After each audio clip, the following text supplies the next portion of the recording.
قدرمنو د نغمې په باره کې مو یو تصویر ولیدو، یو ویډیو مې ولیدله چې یو چا شیر کړې ده او بیا ورته لیکلي دي چې نغمه په امریکا کې قتل شوې ده.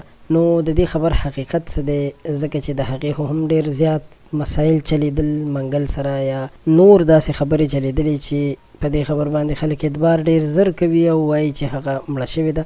نو د دې خبر حقیقت څه دی؟ حقیقت تاسو سره شریکوم. د هغوی باره کې چې موږ کوم معلومات راټول کړي دي، کوم چا سره مو خبرې کړي دي، چې د هغوی ټول تفصیل مخې ته راوړی دی چې هغه اوس چېرته ده او څه پې شوي دي.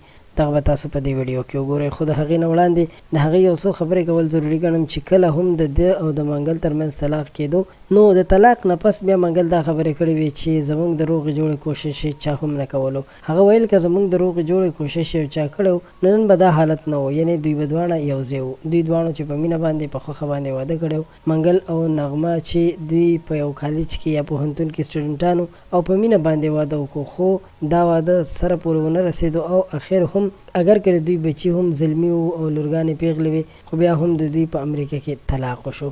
قدرمنو، دا یو ډېره سخته خبره وي چې د یو ښځې نه د انسان بچي هم پیدا شي او بیا هغه ته طلاق ورکړي، یعنې خپلې ښځې ته طلاق ورکړي. نو تر کومه پورې چې د دې د مرګ خبره ده، خلک اوس هم وایي چې دا وژل شوې ده یا مړه شوې ده. نو موږ د دې باره کې مکمل معلومات وکړل د نغمې چې چا سره دویم واده شوی دی او کوم دویم خاوند دی چې دی.